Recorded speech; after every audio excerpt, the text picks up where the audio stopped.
This is Texas, and it became the growth engine of the US by following one simple idea. When demand shows up, make more room. That approach has basically become the Sunbelt playbook. A lot of places are trying to do Texas, except for the state that does the opposite by default, California. Because when demand rises, California doesn't start by making more room.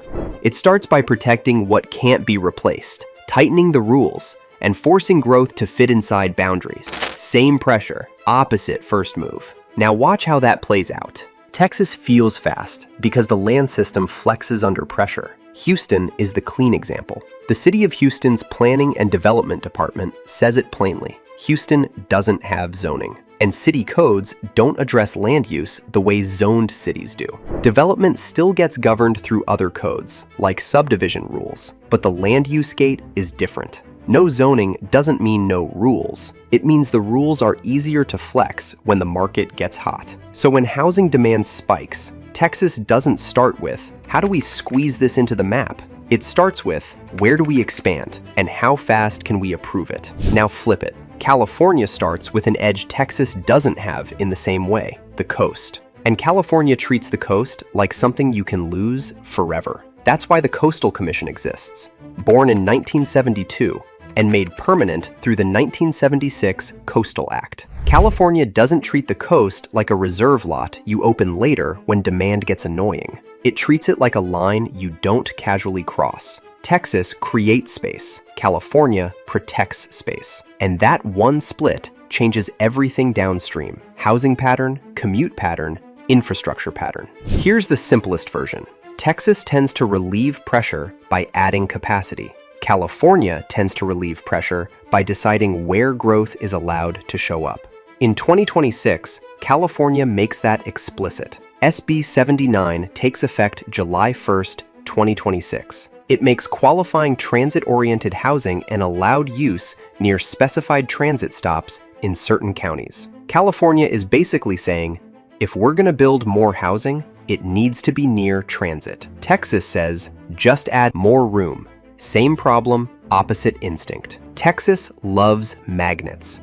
Big physical anchors that pull suppliers, jobs, and investment toward one location. Samsung Taylor is that exact kind of bet. Samsung originally framed the Taylor site as a $17 billion investment. Then, in 2024, the U.S. Department of Commerce described preliminary terms for up to $6.4 billion in CHIPS Act direct funding, alongside expectations of more than $40 billion in private investment to build out a broader Central Texas semiconductor cluster, Taylor plus Austin expansion. This only matters if it becomes a durable cluster. Suppliers, talent, follow-on investment, not just a huge factory surrounded by trust us, more is coming. Now California. California's big bets aren't usually single magnets. They're spines, systems meant to change how the state connects. That's why high-speed rail is the clearest California-style megaproject. On February 3rd, 2026, Governor Newsom announced completion of the Southern Railhead facility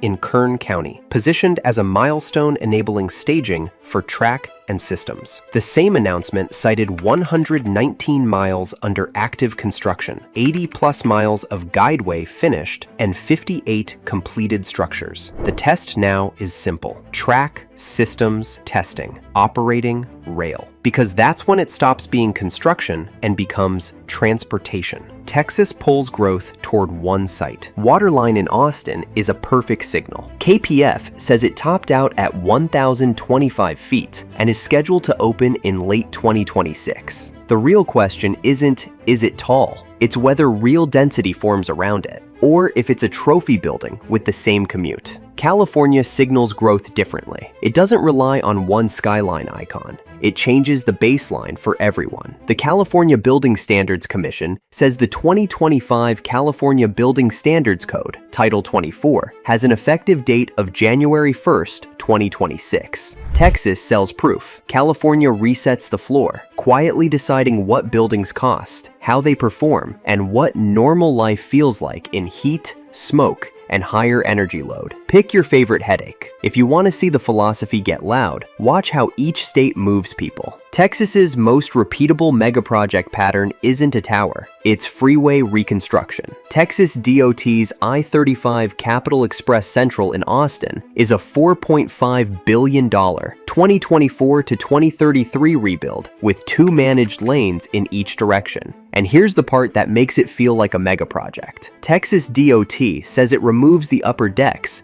and lowers the main lanes through downtown. So it's not just add lanes, it's ripping out and rebuilding the heart of the city. And in February 2026, TXDOT described preparing to reconstruct the I-35 bridges over Lady Bird Lake as a major milestone in that same $4.5 billion effort. Texas measures success in throughput. Keep the corridor moving under load. California's bet is the opposite direction. Not widen forever, but change the pattern so not every growth wave becomes a freeway problem. That's why California keeps steering housing toward transit in law, and why it keeps betting on rail spines. Because the goal isn't just moving cars faster, it's avoiding a future where widening is the only move left. Now the part that decides whether all of this is real. Electricity. Texas's energy structure matches its identity. FERC puts it bluntly. The ERCOT grid is located solely within Texas and is not synchronously interconnected with the rest of the United States. That behaves like an island. Texas scales its own load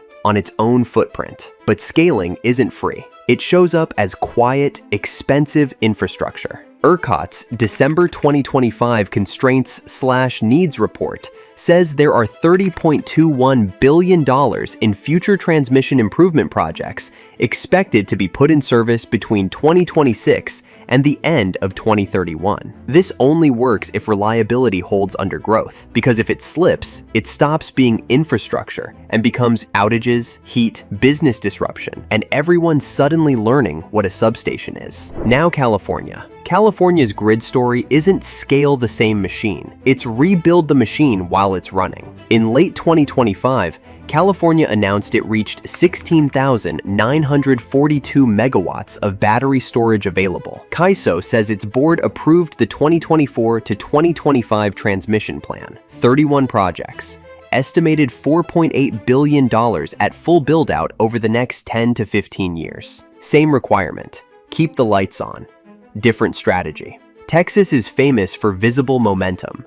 Factories, towers, highways. California spends huge money on systems you mostly notice only when they fail. Water is the clearest example. A Delta Conveyance economic value brochure puts the updated project cost at $20.1 billion in undiscounted 2023 dollars. And the project is framed around protecting the state water project, serving 27 million people and 750,000 acres of farmland. And in August 2025, the governor's office launched a Delta Conveyance accountability plan that includes $200 million in funding and support for Delta communities. This isn't glamour infrastructure.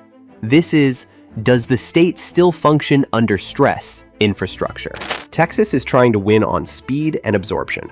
Can we add enough housing room, roads, power capacity, and industrial anchors fast enough that growth doesn't stall? California is trying to win on control and endurance. Can we protect the edge, keep water systems functioning, keep the grid stable, and still allow growth, without letting the state become unlivable under heat and electrification pressure? That's why both can excel and still feel like opposites. Texas is built to expand. California is built to endure expansion without losing control of the edge. And California's long-run direction is explicit: carbon neutrality by 2045, and SB 100's requirement of 100% clean electricity by 2045. It's not a moral argument, it's a timing argument. Texas makes growth easier at the front end, especially on land and capacity.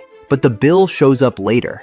More distance, more pavement, and quiet billions in wires and upgrades to keep up. California makes growth harder at the front end because it chooses boundaries early. But California's bet is that paying friction now prevents bigger failures later: coast loss, water disruption, and grid instability under stress. That's why these two states feel like opposites. And here's the real question: when the next 20 years get tighter, energy, water, and land, Does the make more room model age better? Or does the hold the line model win long term? Because one of these models decides whether your power stays on, whether your commute keeps getting worse, and whether housing stays functional enough for a normal life. This is Structures Unchained. See you next time.